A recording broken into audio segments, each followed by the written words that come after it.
Thank you, French, but shalom greetings to you all. I hope you're enjoying this month of no extra holy days. As you say farewell to summer, hello to school, and begin to make your preparations for the days of awe. It sounds kind of strange, doesn't it?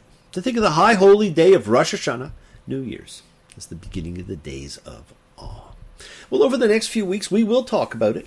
And as has been my practice, I'm often away during the high holy days helping with services in other locales, most often in upstate New York, where there is a scarcity of rabbis and a scarcity of regular services. And even though I'm scheduled to be away again, I've been asked by many here and have been able to make arrangements to conduct the Rosh Hashanah service at home this time. There will be no tickets, no boredom, and no asking, when will this be over? And over the next few weeks, I will be teaching anyone who wants to learn how to bring your intention back to that service and observe it on your own, or with a small group, and get as much, if not more, from it than you ever had before. Now, I had a fantastic lunch with my friend Alan, who listens regularly and has figured out how to load these into iTunes and has promised to show me how to do the same. And he had a question for me that is actually going to be discussed in this week's Parsha. Friends, there are no coincidences. And one of the things we were talking about is the necessity to be adaptive, to be prepared to view this book in each generation as a living testament to our growth, and how so many are simply comfortable doing the same old, reading the same, believing the same, even though life is different. And the daily stresses of our lives are so much more different than those of biblical man. We are much more connected to our fellow man than ever before. And accordingly, we have less privacy than we did before. Now, we've also fallen more and more into mind reading and assuming rather than asking and clarifying. And so we have become Olympic athletes at jumping to conclusions. We can learn to adapt and change. We can learn to control these daily stressors more and more. And here's a few suggestions for you. Find out exactly what others want from you. Not having a clear sense of others' expectations can heighten stress levels. So learn to ask questions when you don't understand what someone wants. Get clarification, my friends. Don't take on too much. We are often afraid to say no, and we undertake too much. When we do no one any good. And we may be afraid to say when we overwhelm ourselves. Learn to say no. Learn to be honest with others and with yourself. Have reasonable expectations for yourself. Most of us actually created most of our stress in our 20s. We expected to be top performers. We were just hitting the business world. We were moving at lightning speed and drawing the admiration of everyone around us. And we just continued to add pressure throughout our lives. Immortality was always for the young. Develop reasonable expectations for yourselves, my friends. They will probably still be higher than anyone else would have put on you. Create a more relaxed physical environment. We create as comfortable a home environment for ourselves as we can. But we should always remember that our business environment matters also. We spend more and more time than ever working. So you want to try and maintain a workplace that's airy and friendly and says something of yourself. That will help reduce stress. Now, I hate to tell you, but your mother was right. Don't forget to exercise, eat well, and take some time out just for you. Now, if you're feeling stressed, your body is signaling it needs some care. Research shows that breathing, yoga, various exercise, meditation, some downtime, and all kinds of, other moderate things are called for. Give yourself small rewards throughout the day. Learn to divide your projects into segments and reward yourself for your accomplishments. These rewards can be as simple as taking a break or getting that second cup of coffee. But knowing that you're working towards something achievable in the short term makes the enormity of the entire day much more manageable. We all need to learn to reward ourselves. When you take better care of you, you take better care of the people who have meaning in your life and better care of the world. There's so much in this parsha about taking care of the people you love, even though it is woven into rules and laws about love, marriage, divorce, obligations, even mixing things together. Friends, this is the love and marriage parsha. This is Kitetza, when you go forth. Now, as old Blue Eyes, the chairman of the board, saying, love and marriage go together like a horse and carriage. This I tell you, brother, you can't have one without the other. Now, woven throughout this entire piece are listed rules, regulations, laws, obligations regarding marriage.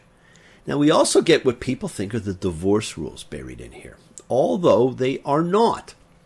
And a great rule in Deuteronomy 20:10 about unevenly yoked animals. You shall not plow with an ox and an ass together. I get it. I get that there can be an uneven distribution of weight and workability if you have such a diverse pair. But many believe that this sentence also applies to marriage and use this as a reason for non-supportive interfaith relationships. I love the conclusions people draw. Yes, we have attained Olympic proportion, my friends. What was that about adding? Friends, this parsha is about dignity. The dignity and respect to be given to women. You see, there's a terrible saying, all is fair in love and war, but it is not true. This parsha is about respect for women captives. And you see among the captives a woman of comely features, and you desire her, and take her for yourself as wife. You shall bring her into the house. She shall shave her head and do her nails. And she shall take off her captive's cloak and stay in your house and mourn for her father and her mother a month of days. I love the phrase, comely features. Those words were only used one other time in the Torah. Those were the words used by Mrs. Potiphar when she saw young Joseph. Now, the Torah acknowledges that the soldiers of a conquering army are likely to be tempted to take captive women, but it forbids acting on the impulse. Instead, the Torah demands that a captive woman be granted dignity and honor. She's to be allowed to mourn her parents. She is to be given the honor of marriage. She's not to be taken forcibly. She's to be married and given the status of a wife. She cannot be treated as a slave, nor can she be sold. These are amazing laws. Now, before the conquering soldier can consummate his desire and marry the woman, he has to allow her to mourn the loss of her family for a full month. Now, during this period of time, she's to shave the hair of her head and let her fingernails grow. Rashi suggested that these were mourning rituals of the time. However, he also suggests another reason for her hairless, unkempt appearance. He states that the Torah's laws are attempting to dissuade the man from marrying the captive woman by making her appear repulsive to him. You know, the month of mourning is like a 30-day waiting period, during which the man has time to reconsider his intentions. Buyer's remorse, so to speak. Now, does he really want to marry the weeping bald woman with the long fingernails? If at the end of the 30 days the man has decided he's not pleased with her and does not want to marry the woman after all, he is to let her go free. So some would say she cuts her nails and her hair so as to be less attractive, so that the man who is attracted to her will become less infatuated. And some others say it's part of her mourning. But what pervades the elements of the law is an extraordinary sensitivity to the humanity of a captured woman. Contrary to one of the most common practices of war, the Israelite soldier is not permitted to rape her. He may take her only as wife. But even then, he must give her time to mourn the loss of her family. And if he takes her as a wife but then rejects her, he must let her go completely free. And friends, the text uses the same word as in the law of divorce. And the text also recognizes that he has degraded her.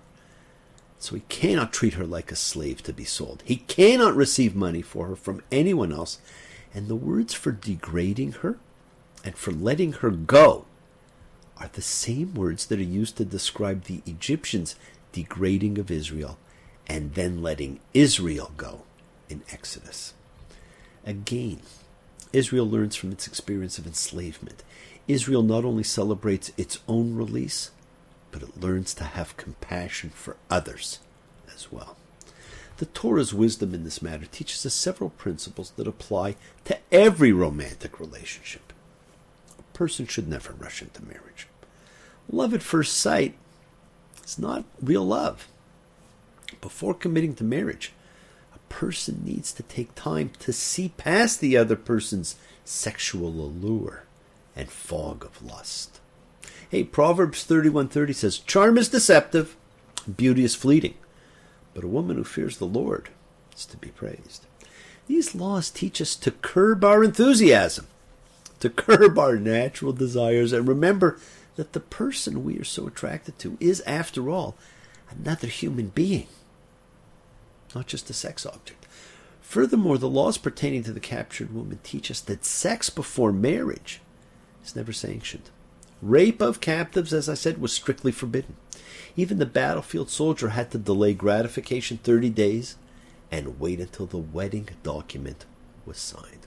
I love you more than ever, more than time and more than love. I love you more than money and more than the stars above. I love you more than madness, more than waves upon the sea. I love you more than life itself. You mean that much to me.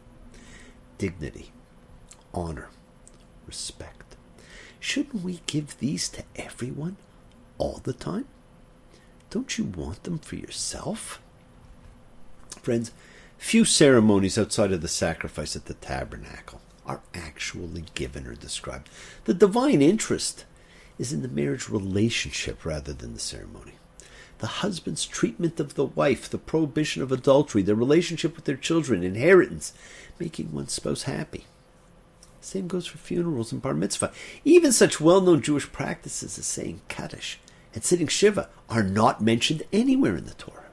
And bar mitzvah are not treated or even mentioned.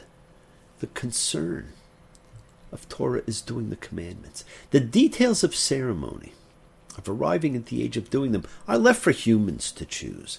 All of these ceremonies were detailed in rabbinic law and rabbinic practice much, much later. This is a great parsha, my friends. And if you get nothing but this from it, that's fantastic. But there are some other interesting things in it. We are told you cannot contravene the law of firstborn. When a man will have two wives, one loved and one hated, and they'll give birth to children for him, the loved and the hated will have the firstborn son. Then it will be, on the day that he gives what he has as a legacy to his children, he shall not be able to give a son of the loved one the birthright before the firstborn son of the hated one. Now, I always wondered, why could Abraham do this? Why could Isaac? It is ironic, because Jacob, in fact, does take away the double portion from Reuben, who is the son of the less loved wife, Leah, and he gives it to Joseph, who is the son of the more loved wife, Rachel. Have we been paying for bad karma? There is a lot here. And it's followed by very complex groupings of what can and cannot be mixed. And so much interpretation has come from some simple lines, such as, mixing a woman and man's clothes. Are we still adding too much? Or about mixing shatnez, wool and linen together. The former comes from an animal, a sheep, and the latter comes from a plant, flax. Some think that such a fabric is prohibited because it was thought to be an unnatural mixture. Others think that it's because the priests have both linen and wool in their clothing, and that therefore lay persons must not wear what belongs to the realm of the sacred, although that's not what the Torah even says. Friends, we actually do not know what this shatnez means, and we're just guessing. Where do we draw the line? But one of my favorites in this whole parsha is Deuteronomy 23:3, a bastard shall not come into the Lord's community, even in the 10th generation, one shall not come into God's community. Now, the problem is the Hebrew word mumzer. You see, we translate it as bastard, which has certain meanings to us, but which actually had only one meaning to biblical man. This has not been understood to mean someone born out of wedlock, but rather someone born from one of the forbidden sexual relationships, and that is different. All friends, all kinds of forbidden nations are listed. But there's one amazing exception throughout the entire second half of the Torah, Egypt. You shall not abhor an Egyptian. Why? We say it's because we were aliens in Egypt, and so we understand what it's like. But we've been aliens everywhere we have gone. Could this be one of those historical clues pointing to the incredible closeness between language, beliefs, background? The Israelites themselves were aliens in Egypt, and they were abhorred and mistreated. So they must never abhor an Egyptian or mistreat any alien. This has become the prime demonstration of the principle in Judaism. What is hateful to you, don't do to your neighbor. And so we're reminded of that in this parsha about giving respect and honor. And it ends with a fascinating, simply fascinating statement. Remember what the Lord your God did to Miriam on the way when you were coming out of Egypt. Now, what does that have to do with anything? Well, remember, friends, Rashi understood her offense to be slanderous gossip, loshen hora. So start thinking now about what you need to do during the days of awe. Friends, the world is sacred, so is everything in it. Express your gratitude, light a candle, make a wish. Celebrate your life and the lives of those you love. Share your feelings with them. Live free, be free, and honor your freedom. Be well, be happy, be blessed. Share and honor the light, and all who live in the light and continue to shine. Continue to send everyone you know goodwill and love. Pray for peace and freedom for everyone, and end to terror and hatred. Remember, friends, we are a community. We learn together, we celebrate each other. We love each other. We share this ride together, men and women equally. Let us send out love, not fear. Who knows how long I've loved you? You know I love you still. Will I wait a lonely lifetime? If you want me to, I will. Fall in love, friends. It is the great gamble worth taking. Ask questions. Do not take because as an answer. See what lies in front of you. Don't jump to conclusions. Break free of the dogma and change your way of thinking. Thank you all. Love you. See you all next time. And I do love seeing you again. And remember, your wishes do come true. Bless you all. Thank you. And if you are interested in learning more about our Rosh Hashanah service, please drop me a line. Shabbat Shalom.